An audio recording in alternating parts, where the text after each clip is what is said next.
谢荣, it's your turn. To begin with, let me introduce the Silver Art Foundation. The Silver Art Foundation is a non-profit art organization dedicated to Chinese contemporary art. We promote cross-cultural exchanges between art, science, and philosophy. We have held a series of symposiums, seminar lectures on contemporary art, science, and philosophy, online and offline. A biennale of art and science with Future Forum and the other foundations in China next year. We also plan to build up an art collection for the Silver Art Foundation. Before we get started, on behalf of the founder and the chairman of Silver Art Foundation, I would thank you for your support and being a member of the expert committee of Silver Art Foundation. And thanks for your attending the interview. Yes, thank you for Xie Rong for your introduction. Now it's a turn for Joey Chen. You know, Joey Chen prepare 4 questions for you. A few days ago, we have read the article, the interview by ArtNet to ask more questions other than that. So in that interview, you mentioned you collect a small group of artists and your personal favorite artists now. And can you elaborate on? When I said that, I was talking about what I had done until I made my donation by 2012. Before, I collected in a way as a national institution, Yes. imagine, Yes. would collect. So then I made the donation. Then for me, that chapter, then Yeah. no need to continue to do that, because by now there are so many institutions, so many private collectors who collect and who altogether will be able to, you know, continue to write the history of Chinese contemporary art. So no need for me to keep doing and keep collecting the same way. What has changed? I changed my focus in the sense that I started then just to collect the artists where I am very interested in what they do. Before, I was trying to mirror the whole art production of China. This was not about my taste. It was about reflecting the art production across all media, along the timeline, whatever at the moment was of importance, I tried to put in that collection. But now it's about my own interest and my own taste, which I had pushed into the background before. So that's really the difference. So I focus on things I personally am very interested in. Thank you, thank you. So my second question is, why do you choose Chinese dream as the assigned art theme? Also, you mentioned in that interview, so I think it's very interesting. I personally, I see myself as a researcher about China. My ultimate subject is China. So when I have an issue, say that was, as an example, the Chinese dream, you know, as a policy issue. So I want to research that topic. So of course I must read, I must talk to people. But one method which I find very rewarding is I go to an artist who I think, you know, could have something to say, or at least I could lead that artist to say something about the topic, to see that same topic through the eyes of an artist.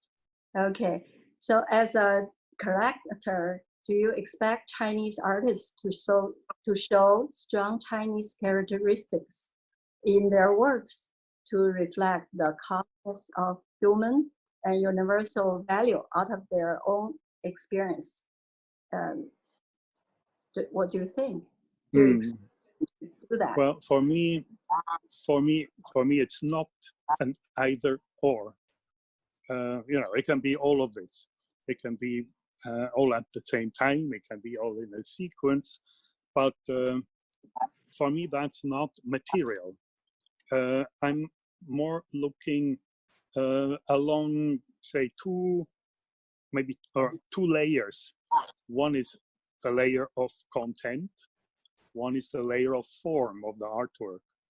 So in content, yes, the artist may use Chinese characteristics, so to speak, maybe Chinese symbols, may refer to the tradition, all okay, or the artist may just want to join.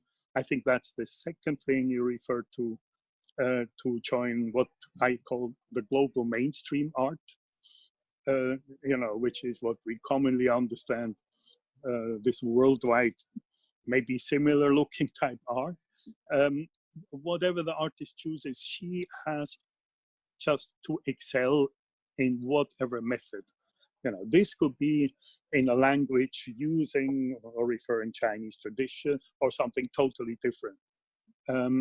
So I don't have, you know, a topic I prefer. And I think the artists, of course, have so many different ways to choose subjects to express themselves. So be it content or form. When we talk about content, of course, we very often will end up with death or love or sex or, I don't know, religion. And, you know, we can't expect the artist every day to invent something new in terms of content. You know, as another famous artist said, you can't cut off your ear every day, you know, like Van Gogh did. You can't compose the fifth of Beethoven every day. You can't expect an artist to do that. But just, you know, an intensity must be in the work. We can't expect new inventions of content. So it could be any subject, but the way the artist treats a subject, this decides, in my view, is this a good or not so good artist, not so meaningful art. You know, can you present it in a way we have not seen yet? How do the contemporary artists see the Chinese tradition? A work can be about that.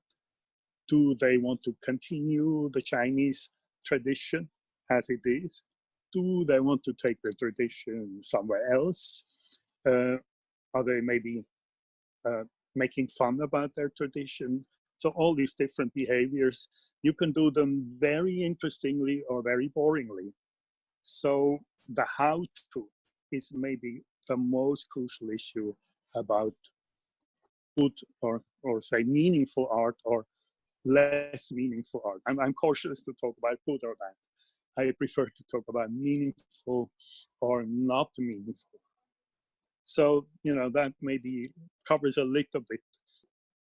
Do you expect them to broaden Very good.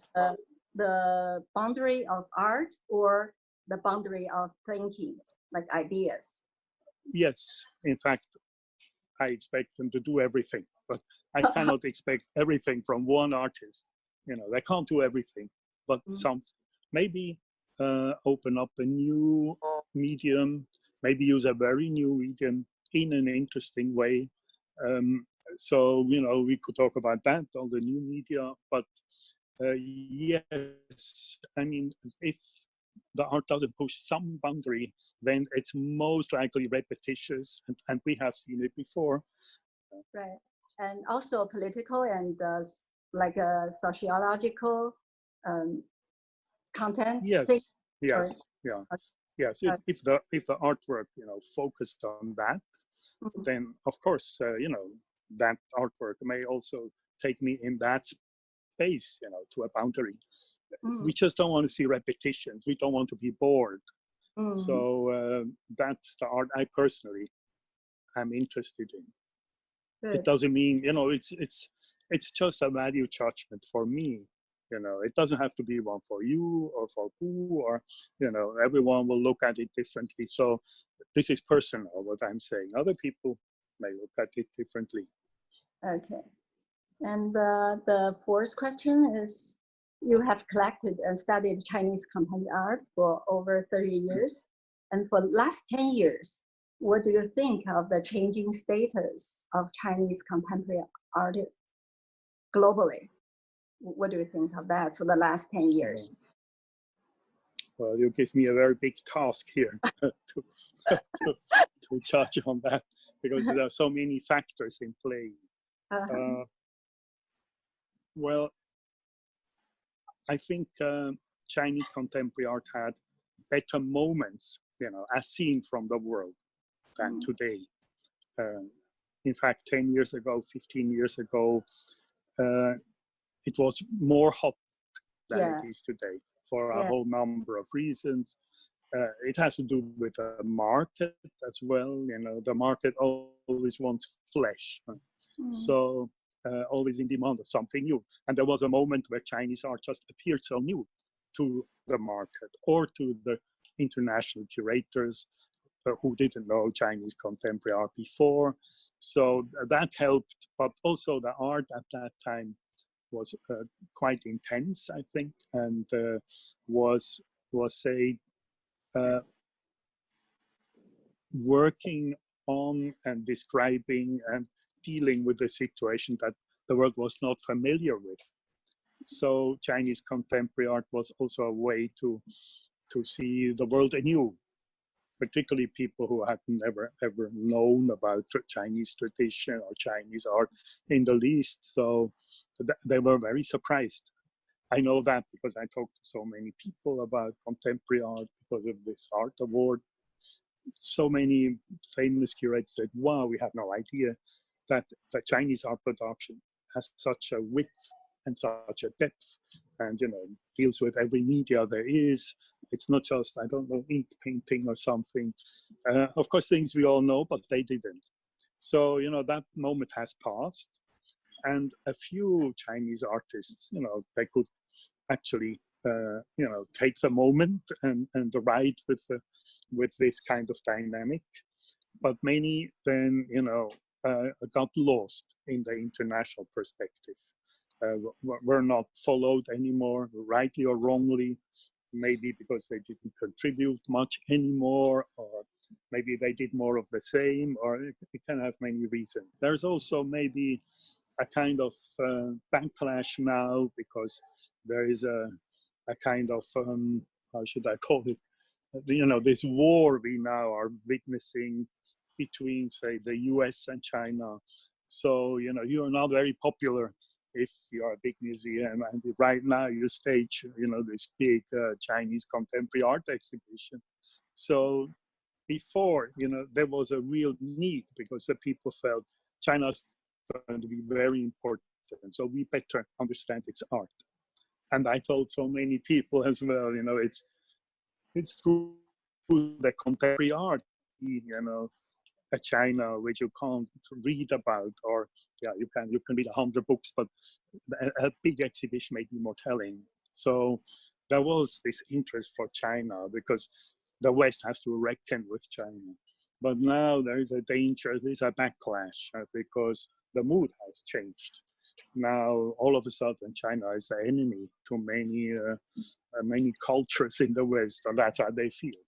So, you know, that doesn't help Chinese art, but it does if a Chinese artist really excels also by, you know, international standards. It's not a handicap either, but maybe for the big exhibitions or for the demand for Chinese art, it becomes a handicap. But I don't want to become too political, but there is a different understanding, I think, still in much of China. Not in the people, you know, we know from the contemporary art in China, but outside them and in official China, that looks at art and with a different paradigm. Then came like socialist realism, you know, then came that period where the art becomes, shall we say, your fatherly friend, you know, show you how the world should be, how you should act, what's the ideal, word hero, etc. is. But the contemporary art is not used. So you have to be open, and you have to have an interest in critique of what you're doing. You have to have an interest in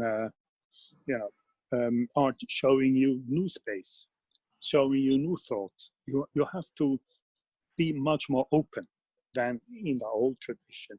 If you don't have this openness, you will not appreciate the contemporary art. So there is still, because that maybe is also a question of time, how long have you been exposed to this kind of art? Because you can only like it if you have been exposed to it. Otherwise, of course, it was same with us 50 years ago, 70 years ago. The people said, what shit are they doing? What is this? I don't understand. So it's a process, and this process needs exposure. It needs discussion about it, good examples, bad examples. When you cut off this discussion, then the people may not really get into it. So that's another issue, maybe kind of weighing on the Chinese contemporary art right now. Maybe 20 more years ago, Mr. Li Xianting, Chinese critics, famous critic, and he said Chinese contemporary art is like a spring roll on the table of Western dinner. I don't know if you read about that. So that, is that changing now? Except the political reason, if we talk about only art concept and art or forms. So what do you think of it? I think changed, because the art production in China, the art creation, is again much broader than it was. When he was curating and presenting exhibitions, the art was very political and almost only political. And of course, it was kind of produced against the system. So, the artists were rubbing against the system. That creates a certain type of art.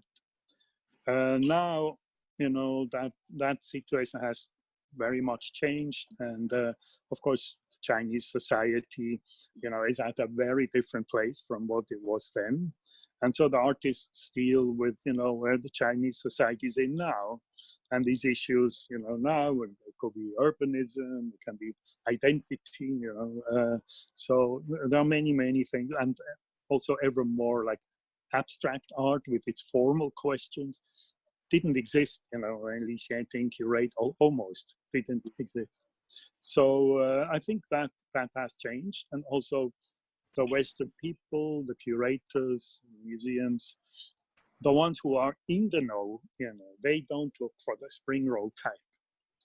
But the ones who are not in the know, but feel I must do something Chinese, they are still there.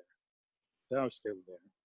So, it hasn't disappeared, but it has become very unimportant, I think.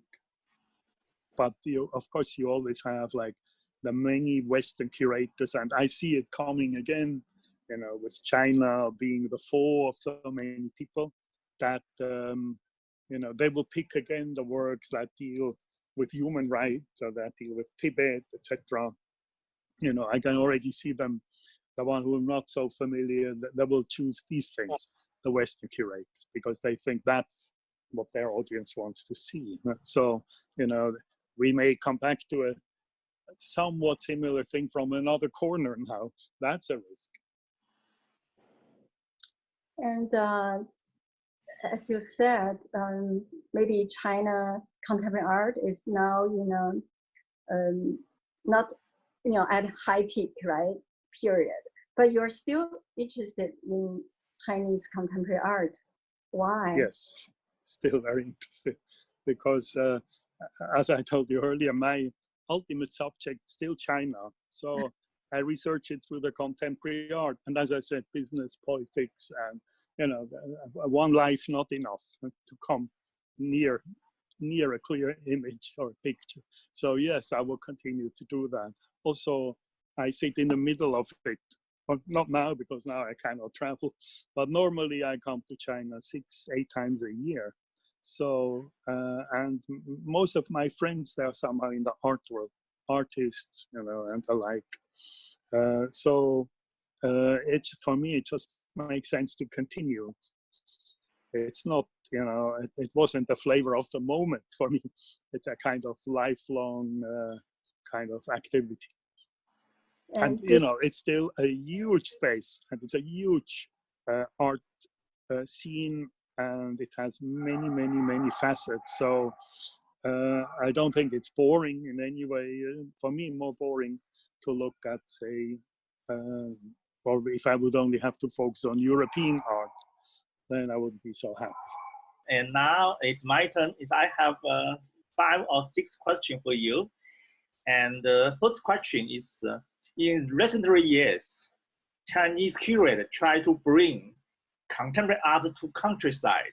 It's so-called land art or field art. We did in Guang'an, the hometown of Deng Xiaoping. We try to install or setting up some sculptural installation, environment art in the countryside. So this is our cooperation with Xierong also last year, and we have the same purpose. It's social intervention. So what is your opinion to about this developing of contemporary art in China? And how do you think about social intervention power of the contemporary art? The Chinese countryside is pretty big. It's a few 100 million people living there. So, you know, bring art to them is a very good thing. You know, why should they be excluded? Why shouldn't they also not, say, see contemporary art? For all these reasons, you know, I just made this plaidoyer for contemporary art earlier. Why I think, you know, contemporary art has such an important role to play, because it's more than taking you to this beautiful and harmonious realm. And of course, same thing goes for the countryside. They just may have different topics. And the question is, you know, how can we reach them with the right topics that they are also engaged or feel engaged, or that such intervention will have an effect. And then, of course, you have to deal with, you know, how much is this intervention wished by the local people or by the local authorities? That's yet another issue to consider. But I think local intervention can have a strong effect. Of course, we shouldn't be too, how to say, we shouldn't have too much illusions about what art can do. Maybe art can move the people, you know, who are immediately affected, or who immediately are there, or, you know, who share an intervention, or who witness an intervention. But, you know, there may be a million other people in that 4th tier city who, you know, who may just maybe not even take note. So we shouldn't have illusions. But if we only change, you know, a few people to the better, or their lives, or whatever it is, or we make them aware of the issue, and then maybe that's the most important thing, or we start their inner engine to think about something, then it's already worth it. But are we going to change, you know, the world of the countryside people? Maybe not quickly, but maybe with many interventions. But yes, I think it's a good thing, because it's also very good for artists, you know, to see what art does in another space than maybe where it was intended. And, you know, maybe they gain experience for their own practice. Maybe that art will take off into another direction. So yes, I think it's a very good thing, provided you find people willing to do it, and you find the means to do it, or they have the means to do it. But it probably can reach more people than, you know, it may reach people in a very saturated, huge city where the people already have everything and have seen everything, or think they have seen everything. It may have just even more impact. Yes, okay. So thank you for your answer. My next question also about art intervention. First question is art intervention towards the society, but next time, I think also art intervention towards art community itself. So that's why the Civil Art Foundation is a platform dedicated to elevating human wisdom and inspiring creativity. Our vision and aim are bring together a communicative integration of art, science, philosophy, and humanity across disciplines. We established the Science and Art Labs, which somewhat resemble to ZKM, Center for Art and Media, Karlsruhe. What is the focus of our Science and Art Lab? This is a kind of application scenarios that combine science and art. In this way, we escape to contribute idea to the growth of artificial intelligence, like virtual reality, electronic art, and the other relevant media art field. So how do you think about such a direction? Do you have any suggestion for us? Well, of course, I don't know all the topics you already discussed, internally. So to me, this was very new. I just saw a few lines, about what your plans are. So, of course, if I knew better in more detail, I could say maybe something more meaningful. But of course, even if we just look from visual arts, the trend goes to cross over into other disciplines, because sometimes the visual arts exhaust themselves, by just looking at themselves. So that of course is a good idea to begin with, and artists have to find more resources. So for long the Chinese artists were very fascinated, say, with Western conceptual art, and for many years this served as a resource for artists to do works. Then many artists return to their own roots, to say Chinese tradition, and drew a lot of resource from Chinese tradition to do their art. And of course, from crossing over the visual arts, this is a very interesting other resource to exploit, including technology. And so, as a direction, I think it's a very good thing. I saw you had some ideas already in this text, or even tried out, like this art clinic or artist clinic is an interesting idea. And I mean, we all know artists who are stuck somewhere, and and it's very difficult to make a step beyond that, and maybe outside help is of course it's worth a try. So yes, it's a helpful idea. I just don't know how many people you reach with a clinic, and whether the Chinese artists are proud people. I don't have to tell you all, whether they want to write to me. I need this help. So maybe there are more inviting terms, but it's a good idea, I think. But yes, but that's just one facet, I understand, of what you want to do. And I think it's very interesting to bridge to science, because mostly, say, this cross-border thing may go to design and architecture, film, but I don't know anyone who really focus on art and science. And this I find so interesting, because where do the two meet? Where do they overlap? It's in the field of creativity. So not the only one, but a major field, because both need creativity to excel, but how you get there.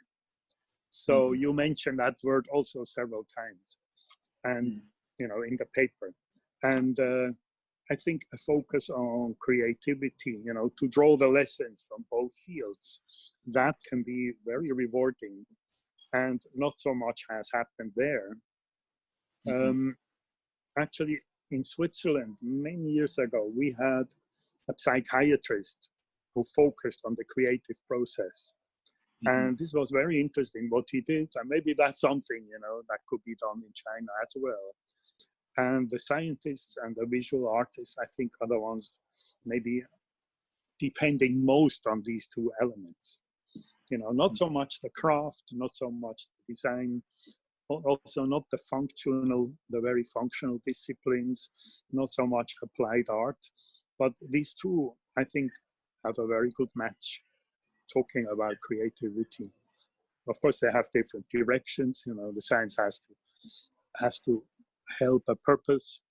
Art doesn't have to have a purpose, so the creativity become even more central. But I think the two have a lot to talk about. How to initiate this talk is very difficult, I think. Why is it difficult?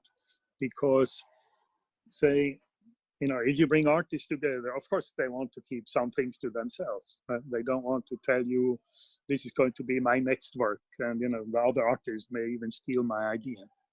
The scientists, you know, also similar, if they are same field. So how to set it up so you can really launch, you know, this dialogue, that's not so easy. But like that example I was now thinking of was a very good example how to do it. So I think it's a very good thing you do, but the difficulty lies in something happening, not have more talk, or maybe have a nice protocol resulting, but how can something happen? And so probably needs more thought about that. But you have other questions, maybe we come to that. I don't know. Yes, I curated an exhibition last year in China entitled Everything Evolution. It's we bring together the 5 artists and the 5 scientists. They have conversation and deeply conversation between them. And also they visit their studio, each other, even their lab and their studio. And when they talk about their underlying logic thinking, something happened, because many surprise bring from artists, also many surprise bring from artist side to the scientist. So this is currently, so the Civil Art Foundation is preparing the Science and Art Biennale in association with the Future Forum and the Xizun Foundation and the other foundation. Also, it's a great honor to have you as the honorable chairman for our committee. We knew you attending many large-scale international exhibitions every year, such as Venezia Biennale and Documenta and Art Basel, so on. So you are also very familiar with a few biennales held in China before. By the creating the Science and Art Biennale as a new and experimental biennale, we hope that the scientists and artists can collaborate in the underlying logical thinking. We hope that their studio could be open each other, and so they can have a deep collaboration,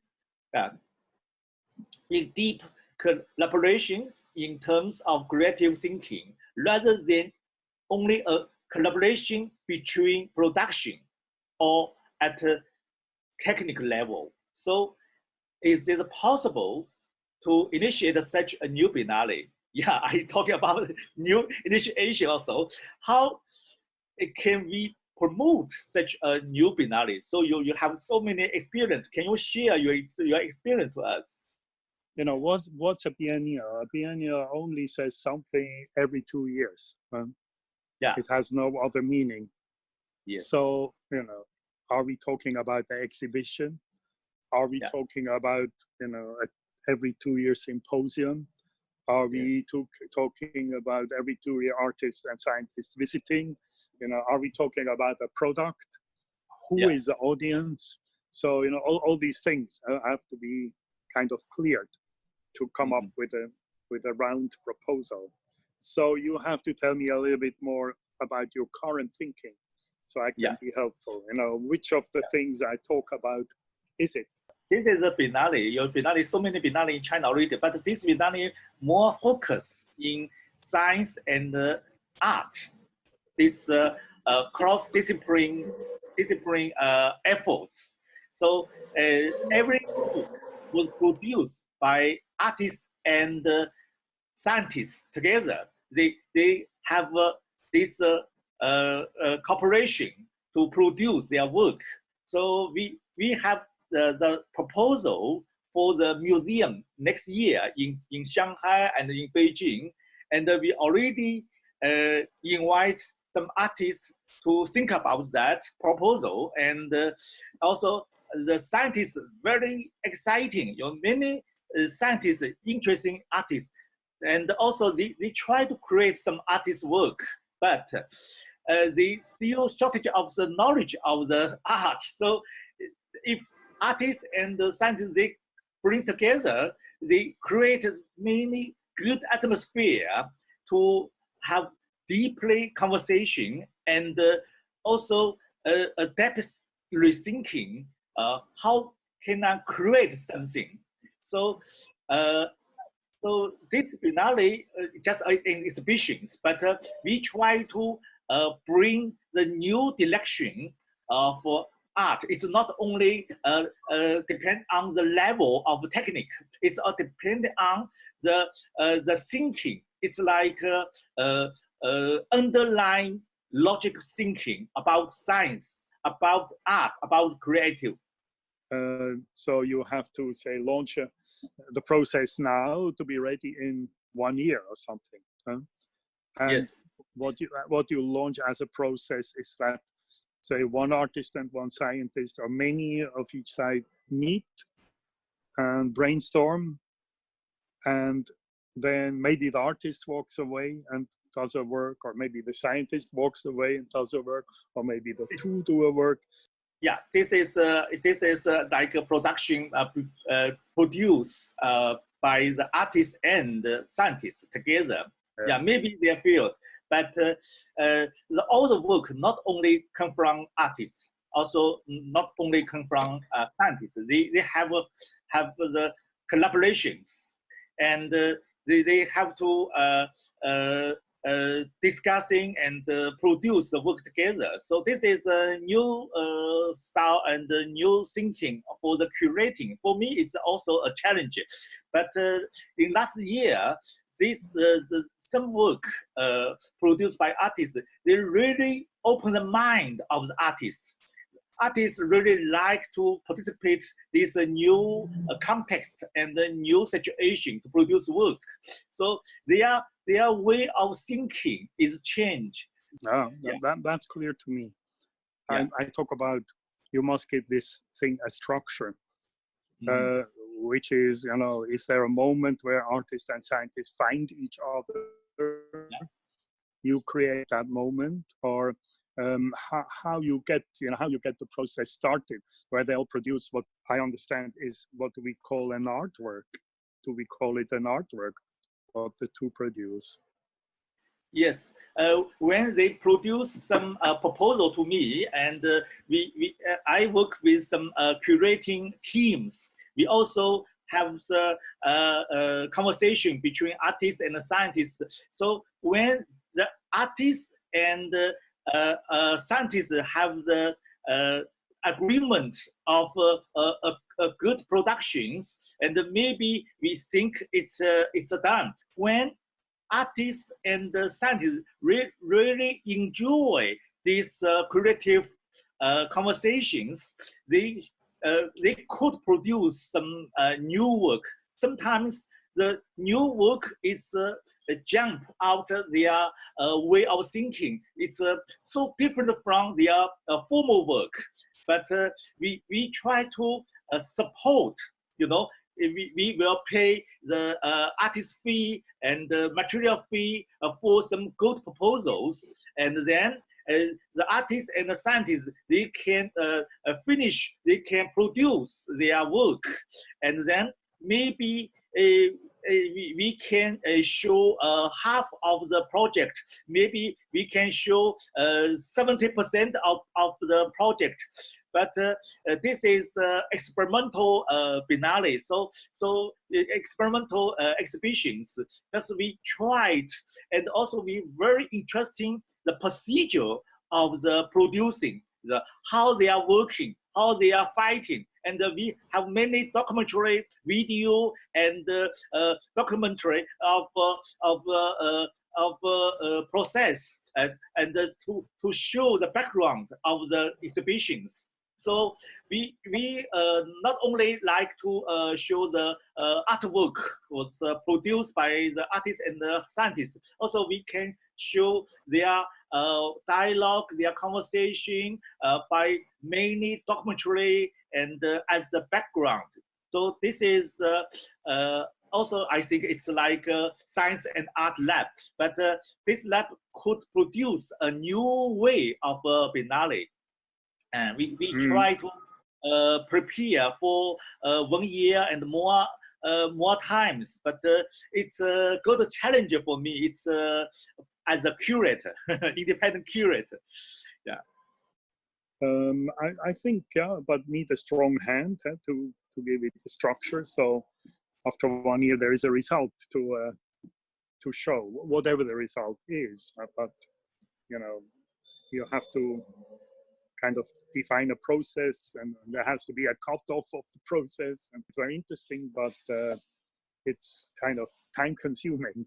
And you know, we also have the art clinic project. This is an interesting project. Many artists really like it when we bring the critic and the curator and the scientist and the psychologist and cultural scholars to artists as an expert.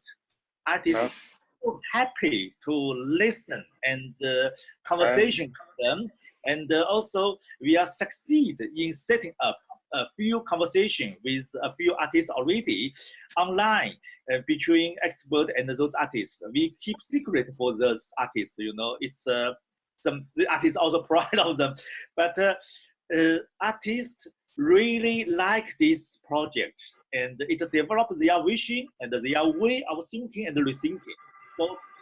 So this is also, you know, the artists have some trouble. They are also the true artists. The true artists always have to face the trouble and the bottlenecks and just uncertainty, some uncertainty in their creations. So when we try to bring this service to artists, the artists think this is a real soul art foundation. And so for example, when the artists want to practice their application scenarios, we bring experts from the artificial intelligence research associations. And this expert for AI is a very advanced expert in China. Also, we bring some Saman expert to artists. So artists also, they have some new knowledge about what is the Saman culture, what is the psychologist culture and experience.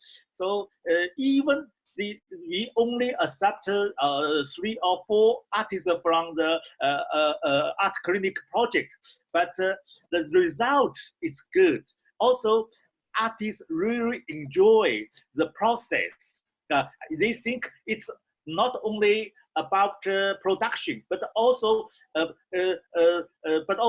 connecting to creative process. I think it has great potential. Yeah. I have no doubt. Thank you. So my next question is, at the present, sharing knowledge through online platform has become a new trend.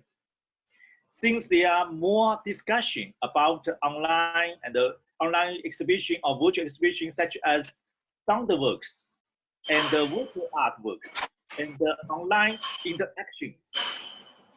Do you think such a term will bring about changes in art and art collection in the post-COVID times? I mean, after this pandemic period, something will be changed in art, in also in art collections. How do you think about this kind of change? Well, of course, it's a moving target, this COVID. And yes. Most people now underline a quite black scenario, will COVID go away? Maybe not for a long time. I'm actually surprised how black the scenarios are in the art world. I just had a conference with the Tate on this issue, of course, with M+, similar discussions, and they all think, they have to contend for years with the COVID type problem. And of course, they now dismiss like a third of their people or more. They think a third of all museums will disappear because of COVID, for instance. They think the time of the blockbuster exhibition, may never come back. You know what I mean? Blockbuster exhibition, the big exhibition. Monet draw 1 million people in 2 months.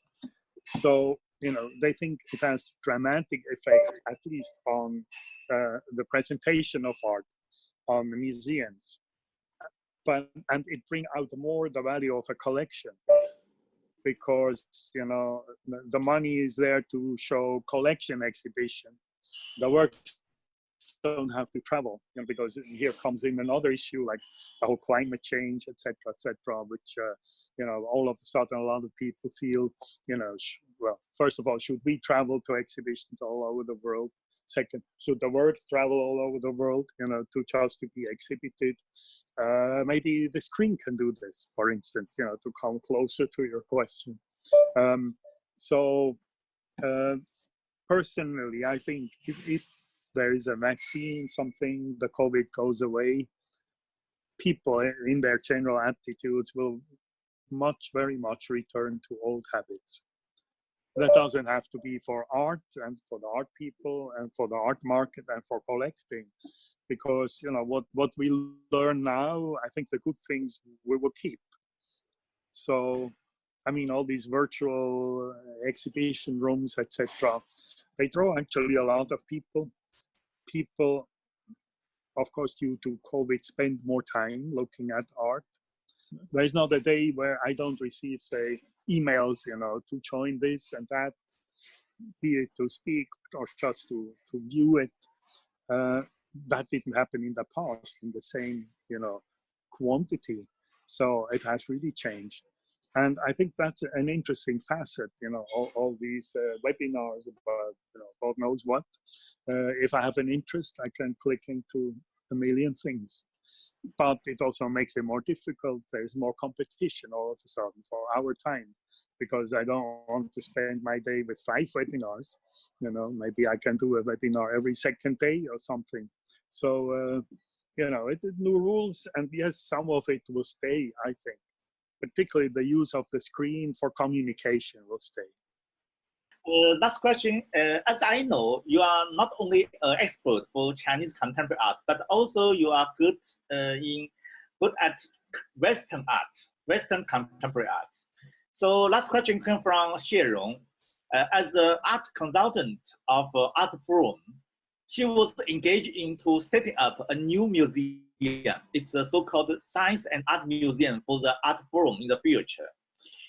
So in her plan, she tried to also develop a collection. So what is your any suggestion for the collection of a new Chinese art museum?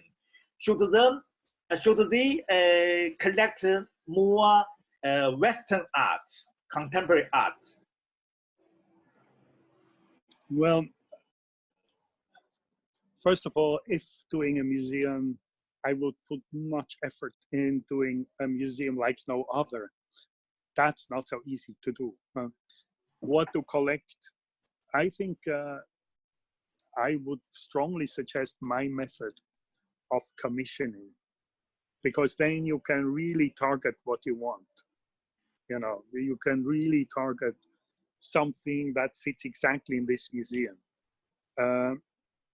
You choose the artist, maybe the sign. I mean, you're already doing something along these lines, maybe not yet, you know, with this purpose as I commission, but I think I, for instance, would only collect what I commission, just as one, you know, set of ideas.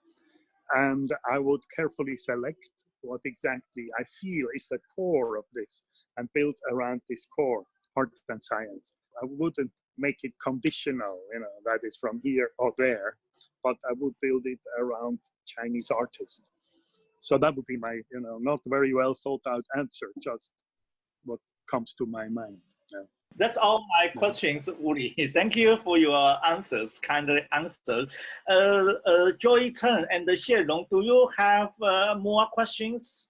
We still have a few minutes. Can I ask one more? Okay, Go ahead. I'm interested if you're expecting Chinese contemporary art enter the mainstream in a world. Do you expect of that? Or yes, I mean, I very much hope Chinese art will enter the mainstream, but that does not imply that I want the artists to do the mainstream work. You know, it's not that the other artists are so much better. It's just that these people, you know, who are the gatekeepers to these big institutions and documenters and all this, are Western people. So they bring in what they know. And what they don't know, it may be much better, but it's not going to be there.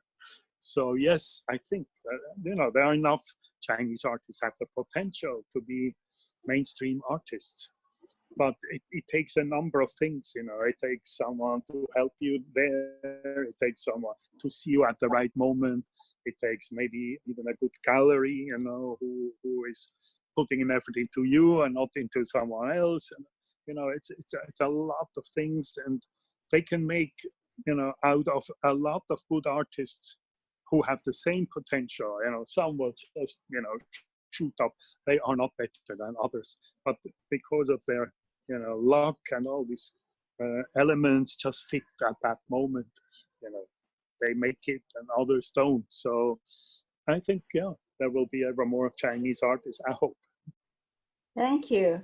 That would be Yeah. So all. I don't know if this was very useful for Uli, my last what question. you were asking me. My That's last helpful, question. or what I thought. Yeah, my last question about the conception of CCA, Chinese Contemporary Art.